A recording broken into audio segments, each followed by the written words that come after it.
তুই জানিস, কিছু গল্প থাকে যেগুলো শুনলে মনে হয় এটা কোনো সিনেমা না, কিন্তু বাস্তবটা তার থেকেও অনেক বেশি ভয়ঙ্কর। আজ আমি তোকে এমনই একটা গল্প বলবো, সানাম হাসানের গল্প। সানাম বাইরে থেকে দেখলে একদম সাধারণ একটা মেয়ে।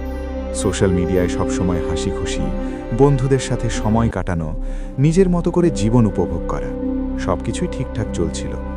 কিন্তু আমরা যেমন বাইরে থেকে কাউকে দেখি, ভেতরের গল্পটা কখনোই তেমন হয় না। সানাম একটা সম্পর্কে জড়িয়ে পড়েছিল। শুরুতে সবকিছু একদম পারফেক্ট ছিল, ভালোবাসা, কেয়ার, অ্যাটেনশন, যেন স্বপ্নের মতো। কিন্তু ধীরে ধীরে সেই স্বপ্নটাই দুঃস্বপ্ন হয়ে উঠতে শুরু করে। ছেলেটা খুব বেশি পজেসিভ হয়ে উঠেছিল। সানাম কার সাথে কথা বলছে, কোথায় যাচ্ছে, কি করছে, সব কিছুতেই তার নিয়ন্ত্রণ চাইত।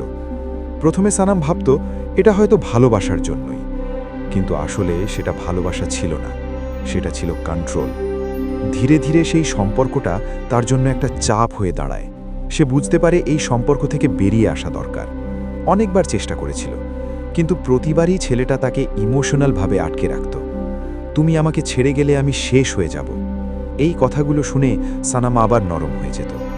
কিন্তু একসময় সে সিদ্ধান্ত নেয়, আর না, সে ঠিক করে এই সম্পর্ক সে শেষ করবে। সেই দিন সে শেষবারের মতো দেখা করতে যায় ছেলেটার সাথে। সব কিছু পরিষ্কার করে বলে দেবে, এটাই ছিল তার উদ্দেশ্য।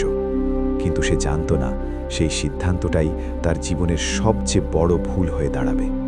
সেই দেখা আর একটা সাধারণ দেখা ছিল না। ছেলেটা তার এই সিদ্ধান্ত মেনে নিতে পারেনি। রাগ, হতাশা আর অন্ধ আবেগ সব একসাথে মিশে গিয়ে সে এমন একটা কাজ করে ফেলে যেটার কোনো ফেরত নেই। সেই রাতে সানামার বাড়ি ফিরতে পারেনি। তার ফোন চুপ হয়ে যায়, তার হাসি থেমে যায়, আর তার জীবনের গল্পটা সেখানেই শেষ হয়ে যায়। সবচেয়ে ভয়ঙ্কর কি জানিস? এটা কোনো ভূতের গল্প না, এটা বাস্তব।